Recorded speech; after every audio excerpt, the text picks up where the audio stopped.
If you have ever felt stuck at 1 million, 3 million, or 5 million in revenue, I know exactly how that feels. I started Obsnap with only 4,000, a fax machine, and a dream. No big investor, no fancy office, just grit, long nights, and a belief that I could build something bigger than myself. And over the years, we hit those classic plateaus at around 1 million, where everything still depended on me, and around 3 millions, where the team grew, but the chaos grew faster, and around 5 million, where revenue went up, but stress and cash pressure also went up even more. And each time I thought the answer was to work harder. But what actually helped us break through were not longer hours. They were pivots in how we led, how we focused, how we attracted people, and how we executed, and how we managed cash. What you're about to learn are the same 5 pivots explained with real story and case study that helped me escape those traps, and that I now share with other SME founders. If you run a small or medium businesses, you probably share this same dream with me. One day, I don't just want to survive. I want to scale up. That dream is what keeps you at the office late, replying WhatsApp at midnight, and saying just one more to your accountant for the 5th time. But here's a brutal reality. Roughly 96% of businesses stay small. They survive, but they never really break through. That means out of 25 companies, only one truly escaped the small but struggling category. And here's a paradox that traps many entrepreneurs. Now, you think as a company grows, more staff, more customer, more revenue, things should get easier, right? But in real life, well, things get more complicated. More people equal to more drama. More customer, more complaints. More revenue, more cash stress. Now, the success you pray for start to feel like an angle you are dragging through sand. The problem is not your effort. Most SME founders are already working at crazy mode.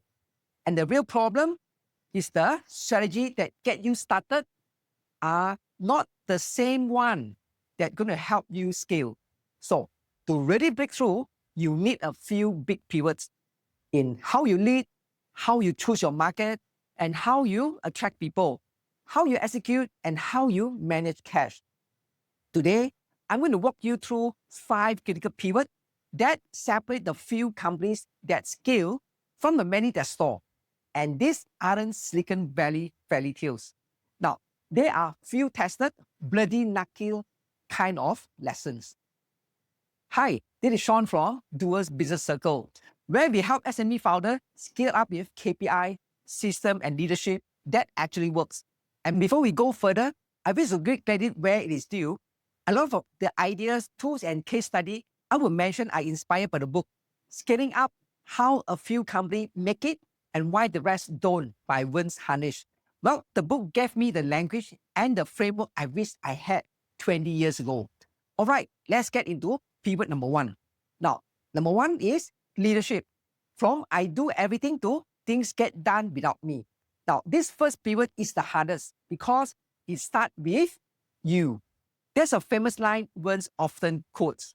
And from Peter Drucker, the bottleneck is always at the top of the bottle. Now, in SME language, is everything depends on you. You are the ceiling. And as long as you are the hero, the chief firefighter, the answer for every question, your growth is capped by your personal capacities. You don't scale a company by having a stronger founder. You scale by building a stronger organization. Now, I wish to share a true story when the founder becomes the problems. Now, take Aaron Rudy, the founder of ExpressMed. His life looked like this. 80-hour weeks, constantly angry, felt like he had to personally hold things together. Now, culture so toxic that staff are literally having fist fight in the parking lot. Then his CFO came in and said, "Good news, we are on track for a 300,000 profit this quarter." However, 2 days later, she came back. "Sorry, I rechecked the numbers. We actually lost 350,000. Now, at that point, the problem wasn't just the P&L. The problem was leadership. He was the classic hero founder, and it was burning him out and slowly killing the companies. Now, let's look at one case study, the phase chart, where consultant James Purley and Mark Fullerton ran into a similar issue with their own clients. They used a simple tool, the function accountability chart phase. One page lists every key function, head of company, sales, marketing, operation, finance, and HR, and etc. Then put one name as the person accountable for each function. When they did this, something ugly showed up. Out of 6 leaders, only a few names were responsible for nearly everything. And some functions had no one. Some had multiple names, which actually means no one. They were the bottlenecks. So they make a shift. One guy named Mark, the energetic go-getter, became the COO, driving things forward. And James, the visionary, became the president, focusing on strategies. Well, clarity of accountability allowed them to dedicate properly instead of playing who is supposed to do this every week. And the numbers, what happened after the pivot for ExpressMed? They actually turned from chaos into a 65 million industry leaders. And he eventually showed it for 40 million. But the line that mattered most to me, it was fun again. Because what's the point of scaling if you are rich but miserable? And here is the psychology shift. The pivot is so hard because it hits your identity. Many founders secretly enjoy being the smartest, the hero, and the one with all the answer. But here's a nasty truth. If the business can't run without you, you don't own a business. You own a very stressful job. Here are 2 counterintuitive rules. Number 1, to get to 10 employees, you must dedicate what you are weak at. However, number 2, to get past 50 employees, you must start dedicating what you are strong at.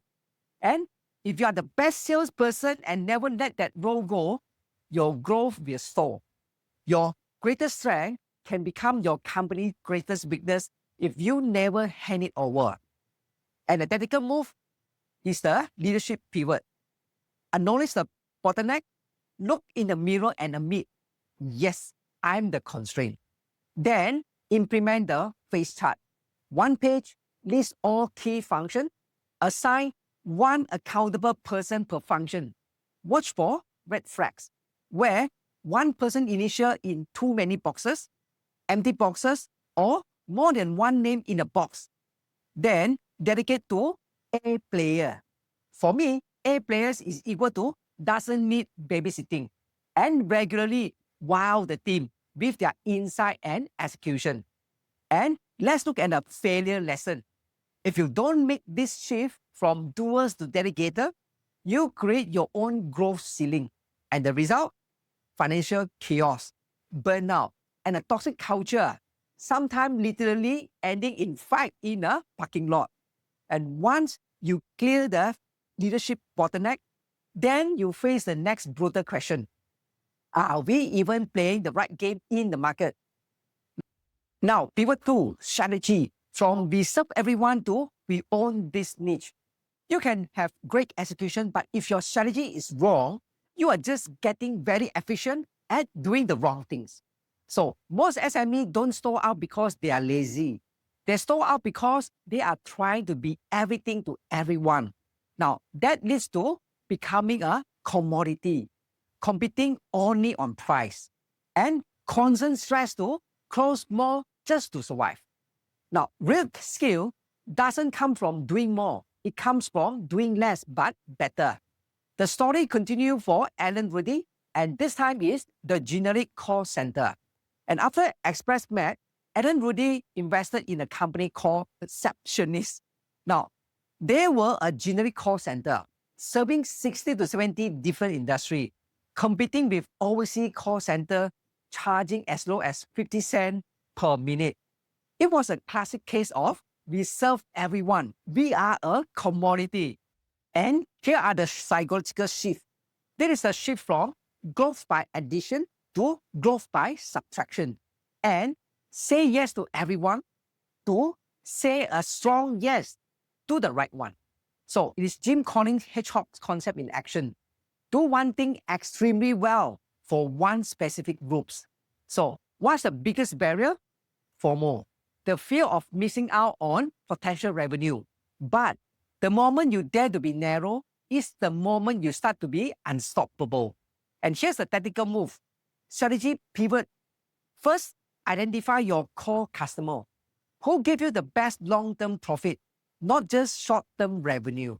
Then, uncover the real emotional solution. Perceptionists wasn't just selling call answering. They were selling peace of mind and guaranteed business. And followed by, define 3 measurable brand promises. Not vague quality or service. Use specific like 99% appointment accuracy or calls answer within 3 minutes. So last is dare to be bad. Be willing to underperform in area your core customer don't care about. So that's how Rudy had the courage to drop generic answering client. And the failure lesson, if you fail to choose a differentiated strategy, you will forced into a price war. That road leads to thinner and thinner margin, a tired, commoditized brand, and constant survival mode. So even with a sharp strategy, you now need the right people to execute it. So that's where the next pivot comes in. So pivot number 3, marketing. From chasing prospects to attracting fans and talents. Most leaders think marketing is about getting customers. But the scaling leaders know marketing is also how to attract A players' talent. It is not just an outbound, let's chase people function. It is an inbound magnet powered by your purpose and values. And here's a story about the author, the young Vance Top 25, when he was building the Association of Colleague Entrepreneur, ACE. He did something bold.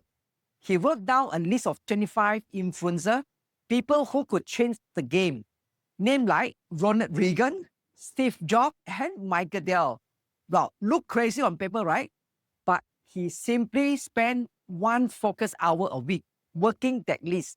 And within 36 months, ACE became an overnight global success. So Jobs and Dell spoke at events, and a congratulatory telegram came from Reagan's White House. Overnight success built on 3 years of targeted, consistent outreach.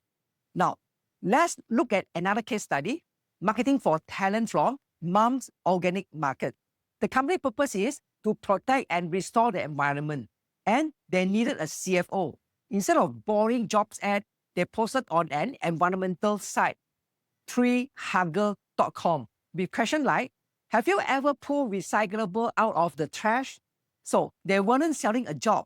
They were selling a mission. And another company, the City Bin company in Ireland, they had trouble recruiting garbage collectors. So instead of generic job ads, they advertised in gym. Would you like to be paid for your daily workout? So they reframed the job. Suddenly, they attracted fit people who saw it as a paid gym session. The number? Moms get 40 qualified CFO resume in 1 week, and retention skyrocketed. And Rackspace received 52,000 applicants for 569 opening. There's a power of purpose-led targeted marketing. What's the psychological shift here? The pivot is about seeing marketing and recruiting as one integrated system. You are not just asking, who can we get? You are asking, who belong in this mission? You move from hunting to building a habitat where the right people naturally want to be. So if you only sell salary, you will attract machineries. And if you sell mission, you will attract partners. Now, let's talk about the tactical move for the marketing pivot.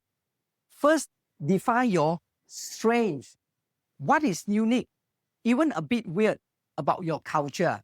Now, that is your competitive advantage. Fish where the fish are. Moms went to environmental site, and Citibean went to gym. Where do your ideal customer and talent hang out? And market your purpose, not just bugs, Don't just sell salary and leave increment. Sell identity and lifestyle. And then create your top 25 influencer list. Just like Wens did. 25 people who can change your business. Work at least one discipline hour a week. Remember, it's going to fail if your recruitment is purely transactional. We pay, you work. And you will get high turnover, low loyalty, culture that never stabilizes. And very important, once you attract A players, you must avoid burning them out with chaos. That's where pivot 4 comes in. And pivot number 4, execution. From constant firefighting to rhythmic discipline.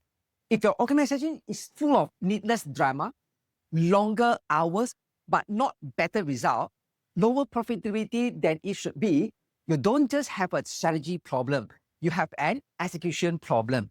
And the cure is the opposite of what most founders think. Now, to go faster, you don't need less structure, you need better rhythm. Now, routine doesn't cage you, routine sets you free. Let's take a look at Rockefeller. He was one of the wealthiest Americans of all time and one of the richest person in modern history. Now, Rockefeller had a simple daily routine, lunch with his key directors. That lunch wasn't just eating time. It was the heartbeat of Standard Oil, a predictable space for alignment and decision making. And another case study from Coaster.com and the daily check-in. At Coaster.com, founder Roger Hardy introduced a disciplined meeting rhythm that included a daily executive check-in, short, standing, and efficient. Now, visiting industrialists were impressed by how much got done in such a short time. Now, during one weekly meeting, they actually discussed insight from customer calls, made one process change, and revenue in the key market grew by 60%. Not because of a new big strategy, because of disciplined execution. That kind of rhythm helped Coaster.com scale to about 200 million in sales and get acquired for Canadian dollar 430 million. So what's the psychological shift here? Many entrepreneurs say, meetings are a waste of time. That's true for bad meetings. Now, this pivot is about seeing meeting rhythm as the operational heartbeats, the system that keeps everyone synced and aligned. So you move from doing is more important than talking to, if we don't align, we will waste energy doing the wrong things. So the tactical move here is the daily check-in, and the daily check-in is the cornerstone. First, schedule it 5 to 15 minutes, same time every weekday, and uses a memorable time like 8:08 in the morning. Well, second is stand up, keeps energy up and prevents long story sessions. Now, very important, stick to 3 questions. Number 1, what's up in the next 24 hours? And second, what are the key daily metrics? And number 3, where are you stuck? So, no problem solving in a check-in meeting. And the magic word is, let's take it offline. So, check-in is actually equal to sing, not discussion club. So, and the failure lesson, for example, look at Nokia's decline. The problem wasn't lack of intelligence. It was lack of listening and rhythm. The feedback loop between leadership, team, and customer broke down. So, discipline, execution isn't bureaucracy. It is your insurance policy against your own blind spot. So, even with leadership, strategy, marketing, and execution in place, there's still one final pivot that can kill you quietly, which is cash. Now, pivot number 5 is cash. From obsessing over revenue to mastering cash flow. So, first law of entrepreneurial gravity would be growth sucks cash. So, you can be growing, profitable on paper, and yet you are still slowly going broke. We love the P&L because it makes us feel good. But businesses don't run on profit. They run on cash. So here's a story. Dell versus Gary Furniture. In the mid-1990s, Michael Dell's company was growing insanely fast, but dangerously close to a cash crunch. he brought in CFO Tom Meredith, who focused on one key metrics, cash conversion cycle, CCC. The number of days it takes for $1 you put into the business to come back into your pocket. Now, Dell's CCC was 63 days. They improved it quarter by quarter until it hit negative 21 days. That means Dell's got paid by customer 21 days before they had to pay suppliers. Now, the faster they grew, the more cash they generated. Now, compare that to Gary's Furniture. 42 million in revenue, profitable P&L, but negative 3.3 million in cash flow. The bank told him, you are growing broke. They moved his company into their hospital division, the place where their watch company that might collapse. Let's look at the numbers. Dell improved its CCC by 84 days, from plus 63 to minus 21 days. That's like turning a constant cash leak into a cash engine. Now, the psychological shift here is we have all heard revenue is vanity, profit is sanity, but the full version is revenue is vanity, profit is sanity, and cash flow is king. Now, as entrepreneurs, we love revenue and profit stories, but the balance sheet and cash flow statement tell you whether your company can breathe. You have to start thinking like both an entrepreneur and a banker. Now, the tactical move here is cash pivot. Calculate your CCC. If you don't know your numbers, you are driving with your eyes half closed. So use the cash tools. Cash is equal to cash acceleration strategies. You improve CCC by shortening cycle times. That is, bill twice a month instead of monthly, or eliminating mistakes that delay payment. For example, walk through with clients before invoicing. And changing your business model. That is, deposit upfront. Now, apply the power of one. So look at 7 levers like price, volume, cost of goods sold, operating expenses, account receivable, inventory, and account payables. So improve each lever by just 1% or 1 day. That small shift can create a huge impact on your cash position. And let's look at the failure lesson. Gary Furniture teaches the most dangerous illusion in business. We are profitable, so we are safe. No, you are safe only if you have cash. Now, confusing profit with cash can quietly hand control of your business to your banker while you are still celebrating good revenue. So, conclusion is, it is a conscious choice. So, let's bring it all together. Scaling a business is not an accident. It doesn't happen because you work very hard or have been in business for 20 years. It happened because you make conscious pivot in 5 areas. Number 1, leadership pivot from doers to delegator. Number 2, strategy pivot from serving everyone to dominating a niche. And number 3, marketing pivot from chasing prospect to attracting fans and talents. Number 4, execution pivot from firefighting to rhythm. And number 5, cash pivot from revenue obsession to cash mastery. Now, as Jim Conning and Morton Hansen said, greatness is not a function of circumstance.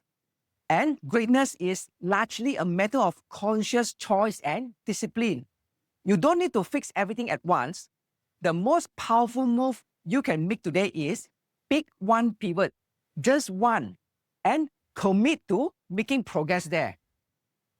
That one decision is the first step away from being one of the 96% that stall. Now, toward joining the small group that truly scale up.